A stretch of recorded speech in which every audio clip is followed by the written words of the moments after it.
साधारण 16व्या शतकात पोर्तुगीजांच्या नेतृत्वाखाली अनेक युरोपियन व्यापारी भारतामध्ये गेले आणि त्यांच्यासोबत डच देखील गेले. डचांनी आपली वेगवेगळी ठाणी कोकण प्रांतामध्ये तयार केली आणि त्याच्यापैकी एक ठाणा म्हणजे वेंगुर्ल्यातला वेंगुर्ले शहरामधला ह्या एक ठाणा असा. ही डच वखार म्हणून ओळखली जाता. वखार म्हणजे माल साठवून ठेवण्याची एक सुरक्षित जागा, अशी ही वखार असा. आणि या वखारीमध्ये बऱ्यापैकी इथल्या वेंगुर्ला बंदरातनं जो परदेशातनं माल येत होतो तो माल या ठिकाणी साठवून ठेवला जायचो. इथनं माल साठवून तो पुन्हा परदेशात पाठवला जायचो. इथले लोकल पदार्थ असायचे, विशेष करून त्याच्यात मसाल्याचे पदार्थ जास्त असायचे.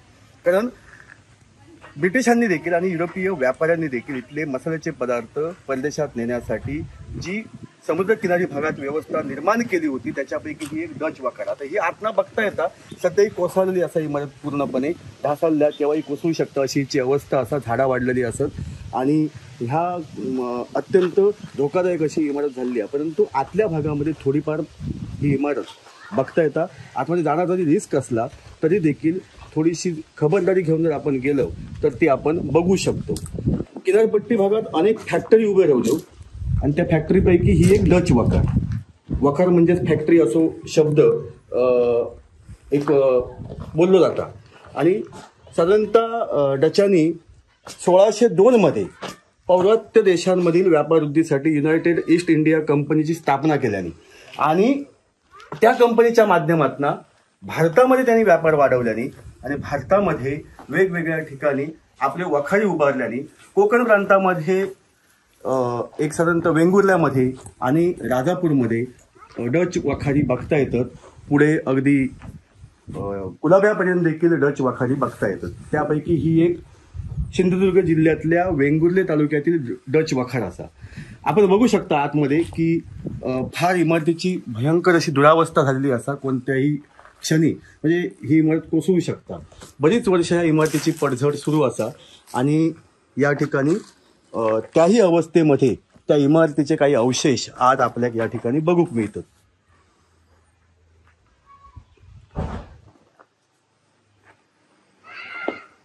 साधारणतः 1567 मध्ये या डच वखारीचा बांधकाम केला गेला वेंगुर्ल्यामध्ये आणि त्यानंतर 1605 मध्ये डच लोकांनी मच्छलीपट्टणम येथे पहिली वखार बांधली होती. म्हणजे 1605 नंतरचा कालखंड लक्षात घ्या. त्या 1605 मध्ये पहिली वखार बांधली आणि 1567 मध्ये त्यांनी वेंगुर्ल्यात एक छोटासा किल्ला बांधला होता आणि ही वखार बांधली होती.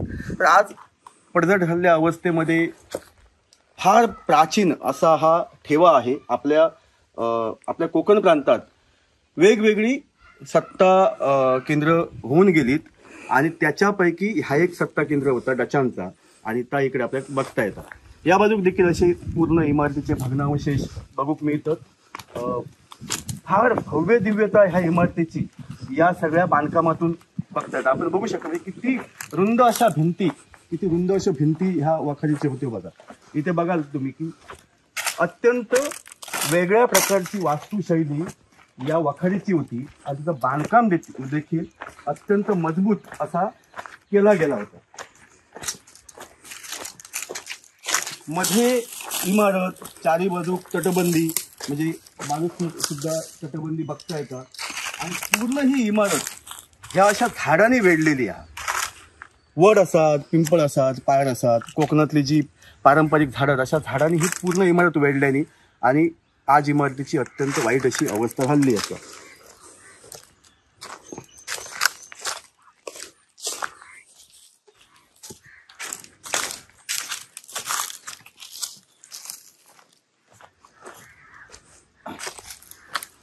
डचांचा एक मात्र उद्देश साफ होतो. भारतामध्ये ते उद्योग व्यवसाय करण्यासाठी गेले होते आणि त्यामुळे त्यांनी ह्या ज्या वखारी सगळं जे उभारल्याने ते फक्त व्यवसायासाठी उभारल्याने.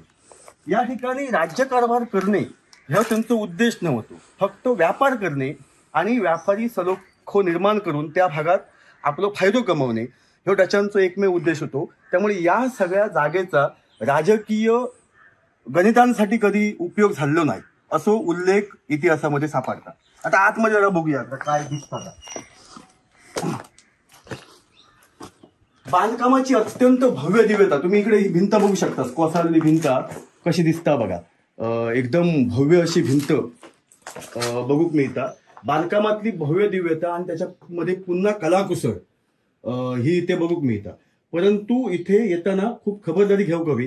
कोणत्याही क्षणी कोसळू शकता असं बघू. तुम्ही बघाल इकडे या दरवाजाच्या वरती बघा की कसा कोसळा शकता तो म्हणजे बांधकाम. त्यामुळे काळजी घ्या इथे कधी येईल तर. आता वेंगुर्ल्यातली ही वखार उभारण्यासाठी डचांनी त्यावेळी विजापूरच्या सुलतानाकडनं परवानगी घेतली होती. म्हणजे या ठिकाणी विजापूरच्या सुलतानाची हुकूमत त्या काळात चालत होती. लक्षात घ्या. म्हणजे इतिहासाची पाना उलगडताना ह्या सगळ्या गोष्टी आपल्या बघता येतं.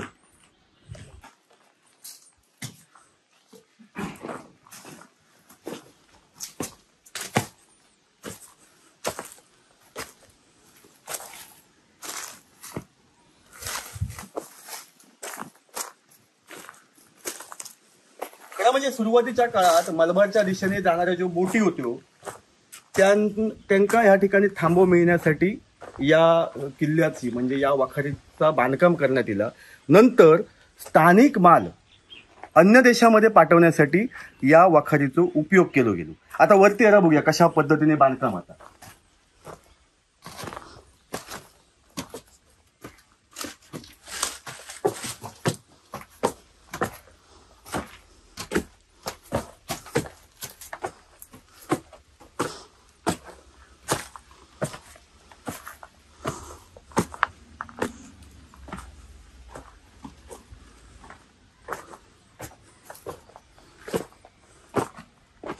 अशा पद्धती झाडा मोठमोठी या ठिकाणी वाढलेली असत. आता वेंगुर्ल्याच्या या वाखारीच्या इमारतीची स्थापत्य कला ही युरोपियन पद्धतीची आहे. म्हणजे हा सगळा बांधकाम जर तुमका दिसता तर युरोपियन स्थापत्य शास्त्राप्रमाणे केलेला ह्या बांधकामाचा.